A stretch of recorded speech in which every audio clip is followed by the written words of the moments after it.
जय Hind and hello guys, स्वागत है आपका आपके अपने YouTube चैनल ज्ञानदेह होस्ट में। और इस वीडियो में मैं आपको बताने वाला हूं यूपी पुलिस सब इंस्पेक्टर यानी कि SI OTR वर्षन 2025 के बारे में, जो कि आपके ओपन है। और गाइस मैं आपको बता दूं कि इसके बारे में रिसेंटली यूपी पुलिस ने X यानी कि ट्विटर के ऊपर एक ट्वीट किया, जहां पर ये बोला है कि उत्तर प्रदेश पुलिस में उप निरीक्षक नागरिक पुलिस एवं समकक्ष पदों पर सीधी भर्ती 2025 के कुल 4543 पदों पर भर्ती हेतु OTR की प्रक्रिया प्रचलित है। यानी कि यहाँ पर आपके जो OTR हो रखे हैं उसमें अभी जो आपकी अपकमिंग वैकेंसी है वो आपकी SI की होने वाली है। और आपको ये भी बताया कि जिसमें अभी तक 2.5 लाख से अधिक संभावित अभ्यर्थियों द्वारा अपना पंजीकरण करा लिया गया है। तो अगर आप यूपी पुलिस SI की वैकेंसी में अप्लाई करने वाले हैं तो आपको यहाँ पर इस वीडियो को देख करके अपना OTR कर लेना है, क्योंकि जिन कैंडिडेट का OTR होगा वही लोग अप्लाई कर पाएंगे। और आपको इन्होंने यहाँ पर ये भी बोल दिया कि उक्त पदों के ऑनलाइन आवेदन हेतु विज्ञप्ति का प्रकाशन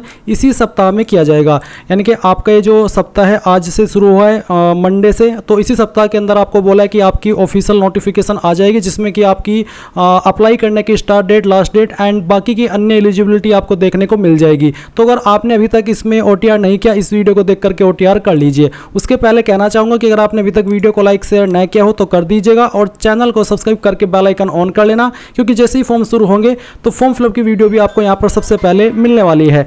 इसके बाद जो मैंने लिंक दिया इस वीडियो के डिस्क्रिप्शन में, आप ओपन करेंगे आपके सामने इस भर्ती की जानकारी आ जाएगी, जहां पर आपको मैंने एक्सपेक्टेड इन्फॉर्मेशन दी है कि इसमें एज लिमिट 21 से 28 साल रहेगी। गवर्नमेंट रूल्स के अकॉर्डिंग SC ST कैंडिडेट को 5 साल की और OBC को 3 साल की छूट मिलने वाली है। फीस इसमें प्रीवियस रिकॉर्ड के अकॉर्डिंग अगर देखा जाए तो 400 रुपये सभी कैटेगरी कैंडिडेट से ली जाती है। अगर इस बार कोई चेंजेस रहा तो वो आपको पता चल जाएगा। OTR के लिए कोई फीस नहीं है, अप्लाई करने के लिए आपको फीस देनी होगी। और फिर आप यहाँ पर जो आपका फिजिकल कंडीशन है वो सब देख सकते हैं, जिसमें आपका एग्जाम पैटर्न, सिलेबस, ये सब भी दिया गया है। अब ये सब इन्फॉर्मेशन चेक करने के बाद इंपॉर्टेंट लिंक के सेक्शन में आकर के अप्लाई ऑनलाइन लिंक ओपन करना है और आपके सामने वेबसाइट आ जाएगी जहां पर आपको OTR करना है। गाइज अगर आप SI पर अप्लाई करना चाहते तो भी OTR कर सकते हैं, और अगर आपको कांस्टेबल की आने वाली वैकेंसी पर अप्लाई करना है तो भी आप OTR कर सकते हैं। अभी के लिए SI की वैकेंसी को निर्धारित किया गया, तो आप SI पर अप्लाई करने के लिए अगर इच्छुक है तो अपना OTR कर लीजिए। तो जैसे ही आप यहाँ पर आए, आप रजिस्टर हियर इसके ऊपर क्लिक करेंगे, देन आपके सामने कुछ ऐसे स्टेप आएंगे जैसे कि आप वीडियो में देख सकते हैं। अब आप यहाँ पर आपकी रजिस्टर्ड ईमेल आईडी, सॉरी माफ़ी चाहता हूँ, रजिस्टर्ड ईमेल आईडी नहीं बल्कि जो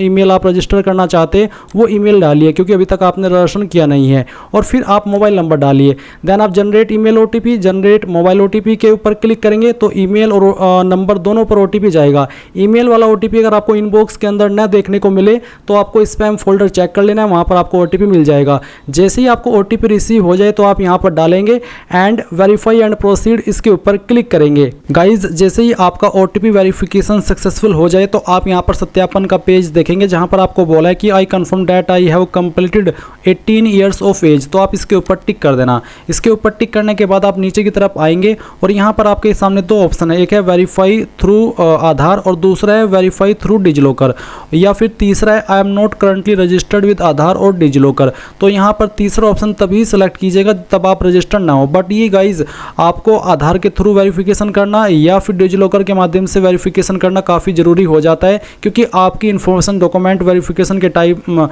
यहीं से फैच की जाती है और यहीं से वेरीफाई की जाती है। इसलिए आप इनमें से कोई एक माध्यम का सिलेक्ट कीजिए। अगर आप मान लीजिए आधार का कर रहे हैं तो आपको वेरिफिकेशन थ्रू आधार इसके ऊपर टिक करना है। एंड देन यहाँ पर आप आपका जो आधार नंबर है वो डालेंगे या फिर आपकी जो वर्चुअल ID है वो डालेंगे। कोई एक चीज़ आपको यहाँ पर डालनी है और जनरेट आधार OTP इसके ऊपर क्लिक करना है।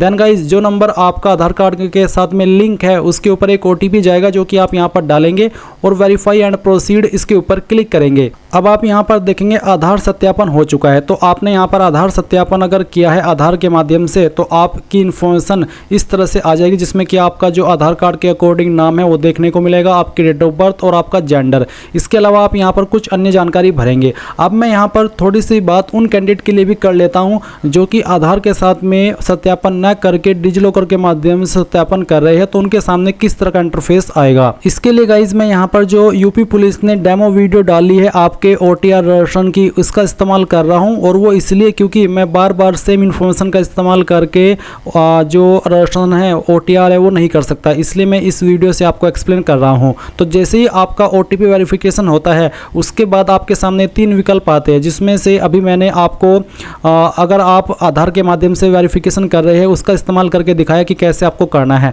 बट गाइज अगर आप इन दोनों में से, आधार में से, डिजिलॉकर में से किसी का भी इस्तेमाल नहीं करते तो आप तीसरे जो लाइन है ब्लू वाली, इसके ऊपर क्लिक करते हैं, और इसके ऊपर क्लिक करने के बाद आपको यहाँ पर इस तरह का इंटरफेस देखने को मिलता है, जहाँ पर आपको वेरिफिकेशन करना होता है या तो पैन के माध्यम से, या फिर ड्राइविंग लाइसेंस के माध्यम से, या फिर पासपोर्ट के माध्यम से। तो कोई एक आईडी इनमें से आपके पास होनी ही चाहिए, अगर आप ना तो डिजिलॉकर के माध्यम से सत्यापन कर रहे हैं और ना ही आधार के माध्यम से। तो जो भी आप यहाँ पर आईडी सेलेक्ट कर रहे हैं उसके बाद में आप उस डिटेल्स को भरेंगे, यानी कि उसका नंबर डालेंगे और अपना सत्यापन कर देंगे। और गाइज अगर आप यहाँ पर डिजिलॉकर के माध्यम से सत्यापन कर रहे हैं तो आपको ये जो ग्रीन लाइन है इसके ऊपर क्लिक करना होगा। इसके ऊपर क्लिक करने के बाद आपको यहाँ पर आपका आधार नंबर डालना है, और आधार नंबर डालने के बाद आप ये कैप्चा कोड फिल करेंगे।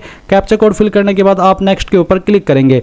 नेक्स्ट के ऊपर क्लिक करने के बाद में आप यहाँ पर देखेंगे आपको बोला है कि एक OTP, तो बेसिकली आपको यहाँ पर OTP सेंड किया गया है। तो आप यहाँ पर आपका वो जो OTP मिला है आपके नंबर के ऊपर वो OTP डालिएगा जो कि आपका आधार कार्ड के साथ में लिंक है, और फिर कंटिन्यू कर दीजिएगा। फिर आप यहाँ पर एक 6 डिजिट का सिक्योरिटी पिन क्रिएट करेंगे अपनी चॉइस का, जिसका एग्जाम्पल आपको आपकी डिस्प्ले के ऊपर देखने को मिल जाएगा। तो आप यहाँ पर जैसे ही पिन क्रिएट कर ले और कंटिन्यू करें तो फिर आप यहाँ पर देखेंगे कि जो आपका डिजिलॉकर अकाउंट है वो बन चुका है, और आप यहाँ पर देखेंगे आपकी सभी इन्फॉर्मेशन आ चुकी है। तो आप जिस इन्फॉर्मेशन का एक्सेस देना चाहते हो यूपी पुलिस को उसको आप टिक कर देंगे। जैसे कि जो आपके डिटेल्स डिजिलॉकर अकाउंट के ऊपर अवेलेबल है वो आपको यहाँ पर देखने को मिलेगी। तो आपको क्या करना है, आप यहाँ पर देखेंगे नीचे की तरफ आएंगे, और नीचे की तरफ आकर के आप इन सभी को सिलेक्ट कर देंगे, यानी कि जिस डिटेल को आप देना चाहते हैं उसके ऊपर टिक कर देना, और फिर अलाउ कर देना। अलाउ करने के बाद में आपका यहाँ पर डिजिलॉकर के माध्यम से सत्यापन हो जाएगा। तो गाइज मैंने आपको तीनों तरीके से बता दिया कि कैसे आपको आपका सत्यापन करना है डिटेल्स का। अब मैं यहाँ पर अगेन अपनी इन्फॉर्मेशन से आपको सत्यापन करके बाकी की इन्फॉर्मेशन फिल करके दिखाने वाला हूँ। तो आपको नेशनलिटी के अंदर आना है और यहाँ पर सिटीजन ऑफ इंडिया सेलेक्ट कर लेना है। इसके बाद में आप यहाँ पर देखेंगे मैट्रिकुलेशन हाई स्कूल प्रमाण पत्र में पूरा नाम, आपका जो 10th का सर्टिफिकेट है उसके अंदर पूरा नाम क्या है वो पूरा नाम आपको यहाँ पर एंटर करना है। वही नाम डालिएगा जो आपका 10th के सर्टिफिकेट के अंदर हो। अगर 10th के सर्टिफिकेट के अंदर अलग नाम है तो आप अलग नाम यहाँ पर भरिएगा। फिर जो आपका डेट ऑफ बर्थ है वो जो भी है डेट ऑफ बर्थ आपके 10th के सर्टिफिकेट के अंदर वो डेट ऑफ बर्थ आपको यहाँ पर एंटर कर देना है। तो इस तरह से आपको यहाँ पर एंटर करना होगा। एंड देन आप यहाँ पर देखेंगे जेंडर, तो आपको आपका जेंडर सेलेक्ट कर लेना है। फिर यहाँ पर जो भी आपका फादर नेम है वो आप एंटर करेंगे। फादर नेम को दोबारा डाल करके वेरीफाई कर देंगे। फिर आपको प्रोसीड के ऊपर क्लिक करना है। इसके बाद आपके सामने यहाँ पर कुछ ऐसा इंटरफेस आएगा जहाँ पर आपको पासवर्ड क्रिएट करने को बोला है। और गाइज मैं आपको बता दूं, अगर आपकी डिटेल्स आधार के साथ में मैच नहीं हो रही है और आपको उसको मैच करानी है तो अभी के लिए आप यहाँ पर आई एग्री कर दीजिए कि मुझे पता है कि मेरी डिटेल आधार के साथ में मैच नहीं हो रही है, क्योंकि मेरी आधार कार्ड के साथ में नाम DOB अलग है और मेरे 10th के सर्टिफिकेट में डिटेल्स अलग है। तो आप आगे उसके बावजूद भी बढ़ सकते हैं। बाद में चाहे तो आप आपकी डिटेल्स 10th के सर्टिफिकेट के अकॉर्डिंग करा लीजिएगा। तो आप यहाँ पर आपका पासवर्ड क्रिएट करेंगे। पासवर्ड आपका कैसा है उसका एक डेमो आप यहाँ पर देख लीजिए। पासवर्ड के अंदर इंग्लिश का कैपिटल लेटर, स्मॉल लेटर, कोई एक स्पेशल कैरेक्टर और साथ ही डिजिट, कुछ इस तरह का पासवर्ड आपको बनाना है, जिसमें कि जैसे कि मैंने बताया कि छोटा अक्षर भी होना चाहिए, बड़ा अक्षर भी होना चाहिए, डिजिट भी होना चाहिए और कोई स्पेशल कैरेक्टर भी होना चाहिए। पासवर्ड की लेंथ आपकी 8 से 16 कैरेक्टर के बीच में होनी चाहिए। तो जो भी पासवर्ड आपने यहाँ पर बनाया दिए गए इंस्ट्रक्शंस के अकॉर्डिंग वो यहाँ पर डालने के बाद कंफर्म पासवर्ड में दोबारा डालेंगे और फिर आई एम नॉट रोबोट के ऊपर क्लिक करके preview and create an account इसके ऊपर क्लिक करेंगे। अब गाइज जो भी आपने इन्फॉर्मेशन अभी भरी है वो सभी इन्फॉर्मेशन आपके सामने है। आप इन सभी जानकारी को डबल चेक कर ले, क्योंकि बाद में आपको एडिट का मौका नहीं मिलेगा ये, क्योंकि ये वो इन्फॉर्मेशन है जो कि आप राशन के समय भरते हैं। तो अब आप यहाँ पर टिक कीजिए और फिर क्रिएट एन अकाउंट इसके ऊपर क्लिक कीजिए। अब आपको यहाँ पर प्रोसीड कर देना है। प्रोसीड करने के बाद देखेंगे यूजर क्रिएटेड सक्सेसफुली।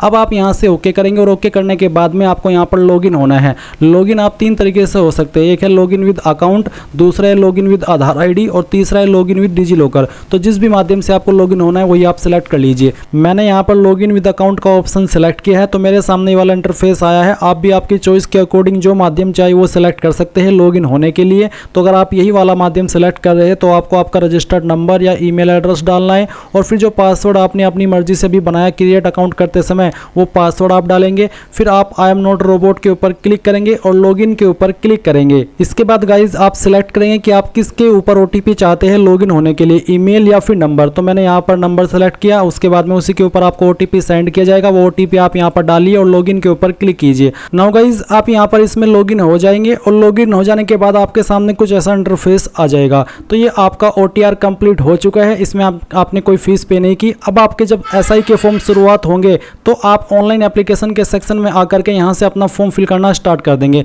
कुछ ऐसे ही जैसे कि आप RRB के अंदर फॉर्म भरते हैं, RRB यानी कि रेलवे रिक्रूटमेंट बोर्ड, जिसमें कि रिसेंटली बहुत सारी वैकेंसी आई है और इसका जो इंटरफेस है वेबसाइट का वो भी कुछ ऐसा ही है जैसे कि RRB की वेबसाइट का है। तो यहाँ पर अभी फॉर्म आपके शुरू नहीं हुए हैं, जो कि आपके इसी वीक में हो जाएंगे, जैसा कि मैंने आपको वीडियो में शुरुआत में भी बताया। और एक बार फिर से देख लीजिए कि यूपी पुलिस ने ये ट्वीट किया है जिसके बारे में यहाँ पर आपको जानकारी देखने को मिल गई है। तो ये थी गाइस पूरी जानकारी कि कैसे आप यूपी पुलिस SI के लिए अपना OTR करेंगे। आई होप ये प्रोसेस आपको पसंद आया होगा। So thanks for watching. जय हिंद।